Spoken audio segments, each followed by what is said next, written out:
Live at the Black College Expo, Cobb Galleria. All right. All right, ladies and gentlemen, we are back live at the Black College Expo, the Cobb Galleria here in Atlanta. And this is your time, the show that reminds you that time is yours for the making on the Survival Radio Network. My name is Paula G, and we have yet another guest here with us today. He's going to share a little bit about who he is and why he is here. How are you today? I'm doing good. Hi. Okay, tell us who you are. My name is Keith McCrae, and I'm from out of Columbus, Ohio, but I'm originally from Detroit, Michigan. And the reason I'm here today is to pretty much promote one thing that's very near and dear to my heart is HBCU. I love this college. Let's get this shirt. So our audience can see. It said where dreams become reality. HBCU. I love this college. And then the back. Let our audience see the back. He's got all these HBCUs listed on the back. So this is powerful. This is huge. This is really huge. Okay, so tell us a little bit about why you're here and what you're doing. Well, the main reason why I'm here is because I want to support HBCU colleges. I graduated from Central State University. HBCU colleges have done a lot for myself. You know, coming out of Detroit, there was no one to even motivate me to even go to college. As a matter of fact, I went to college by mistake, trying to just get out of Detroit. But when I got there, I met the right people. Some of the recruiters that was there, some of my teachers, they pretty much guided me on the right way. And then after that, I wound up becoming a science teacher. And I pretty much want to give back to, the HBCU colleges by promoting to schools and talking to the youngsters, get the kids, to get them involved in HBCU colleges. But the main goal is I want to touch their hearts. That's why I came up with the slogan, I love this college, because we have to, as a community, we have to make sure that we're giving back to our HBCUs. And we have to let the world know that we do love our colleges. I know sometimes we hear about some of the bad press, but the HBCUs are doing a lot of magnificent things, in our community. To the points where you got even Apple have noticed that. They donated like over $40 million just recently, to the African American, students for our kids.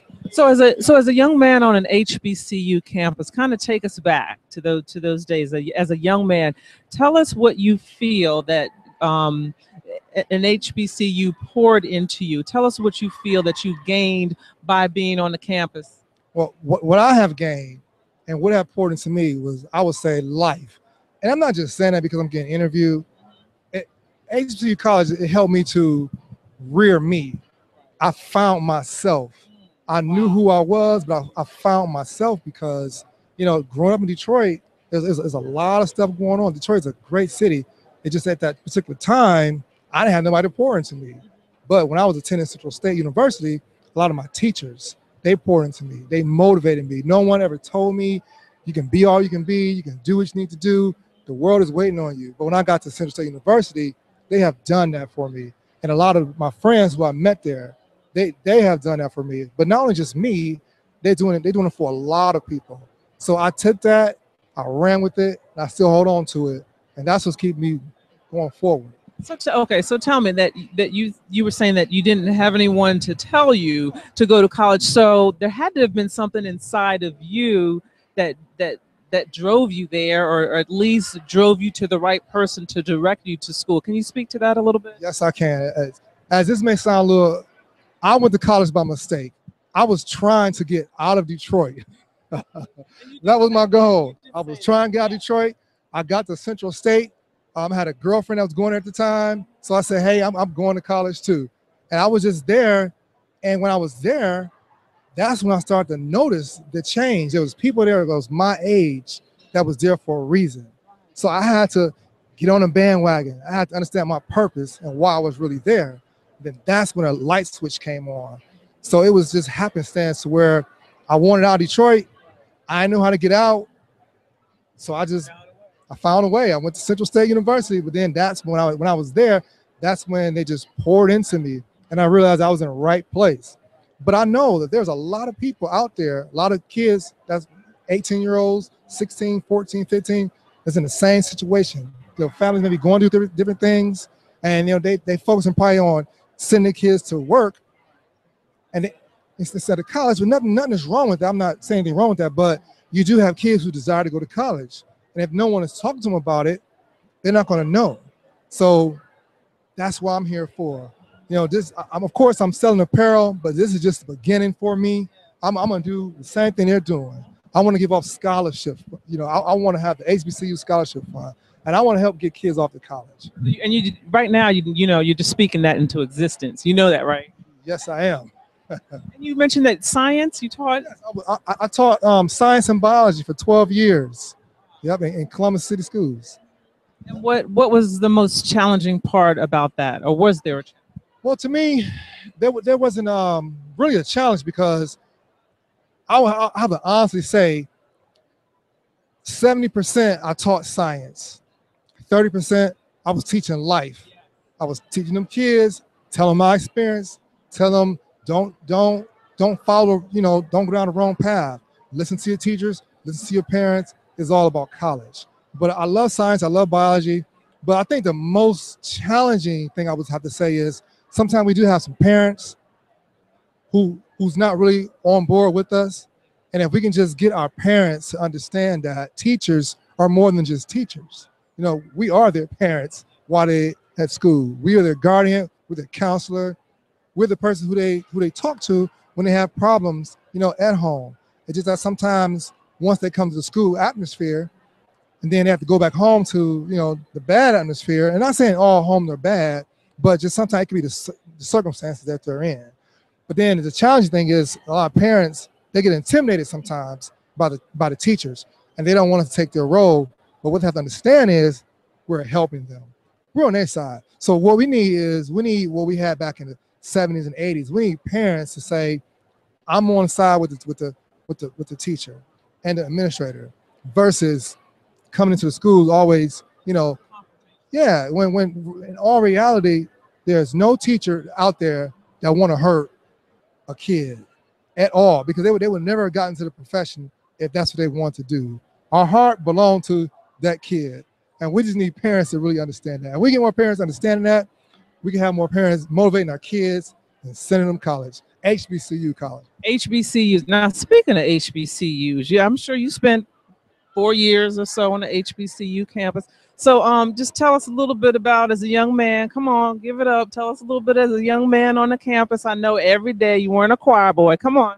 Honestly, we know there was some little bit of socialization going on. I did socialize. I had fun, and I had fun. I just knew when to have fun. And that's the key. And pretty perfectly honest, if anyone out there who want to pledge a sorority or pledge a fraternity, please get your grades up. And even, please get your grades up. And then after you do go over, you cross over the burning set, please keep your grades up, because sometimes a lot of people wind up slipping. They party too much.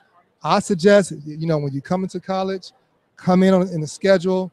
Don't do what I've seen a lot of people do. When I came to Central State, I noticed from 3 to 8 o'clock, the young men were still outside. The girls, or the young ladies, they was in their rooms getting their homework done. 8 o'clock, they come outside, and guess who's still outside? The young men. Who's been out there all evening. And this is the reason why you have a huge ratio more young women to men, because they don't put that time in when they should. I'm not knocking young men, but young men, we know sometimes coming as a freshman in college, the young ladies will, you know, they got our attention, but we got to put our attention on what we need to be on, which is the books. But I fell into a little trap. That's how I know. I'm speaking from experience.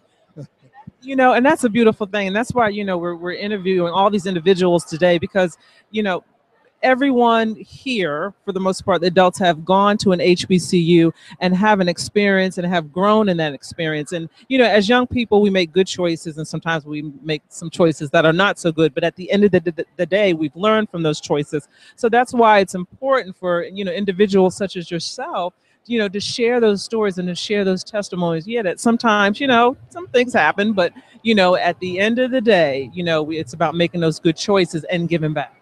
Yes, it is. You have to make good choices, because if you don't make a good choice, you have to live by that choice. The repercussions of that bad decision. If you make good decisions, and sometimes we do make good decisions, you know, you may hit some bumpy roads, but good decisions gonna always lead you to the right end result. Have you talked to a lot of students today? I have been giving so much advice to students. You know, some people may say I'm giving the wrong advice. As far as I'm really trying to steer them to focus on books, and you know, it's okay to focus on females, but you have to really focus on books because and mainly it's just the young men, because college, when young men get into college, they can go down the road. You can go two ways. Two way. I said two way. You can go two ways. The first way, you go the right way. Do your books. Do what you got to do. The other way, sometimes you party too much. They always say freshman orientation. Look to the right. Look to the left. Half these people not going to be here because you're getting associated with the wrong crowd. Number three, drugs. Leave them alone. Don't even bother them. The same rules apply when you're in high school. They just intensify when you go to college, except you don't have no parents there to tell you not to indulge in all of that. So this is the type of conversation I was taking advantage of when I was selling the apparel. Young men, young women, go to school, do what you got to do while you're there. Now, if folks want to reach out to you, is there a way that they can reach out to you? How can they reach out? You can reach out to me two ways. The first way, we'd like for you to purchase some HBCU apparel. Just go to hbcuapparel.com. Or you can email me, hbcuapparel with 2 L's on the end at gmail.com. Or you can go into the website and you can write, you can send a message, or you can call me direct, 614-657-9055. I'll be glad to talk to anybody, any given moment. And just remember, it's all about these HBCU colleges. And my goal with this organization right here is I want to give back to the community. I'm going to give percentages out to any organization that would like to partner with me. Tom Joyner, I would love to meet you. Johnny C. Taylor, I would love to meet with you. Oprah Winfrey, I would love to meet with you. Whoever. You got my contact information, call me. I want to connect. This is my life. This is what I want to do. You know, I love it because, you know, you have a vision and you're not afraid to speak it, and you've got some goals and some dreams that you're not afraid to speak it, and that is just powerful. So I hope, you know, our young people are encouraged by, you know, whatever it is that you want to do, you can do it. You have it within you to do it. Yes, and I agree. And I want to thank you for taking time to interview me. Absolutely. I appreciate this. Yes, I do. Absolutely. This was so much fun. Thank you so much. We're glad you joined us today. Thank you. All right, ladies and gentlemen. Hey, what can I say? Black College Expo, Cobb Galleria here in Atlanta, Georgia. Your time, broadcasting live. We got some things going on over here on the stage that's about to start. I think a step show or something is about to start in a little bit. So we are probably going to take a bit of a break. And when we come back, we're going to wrap it up. Your time. Survival Radio Network. We're broadcasting live. We'll be back in a moment. Check, 1, 2.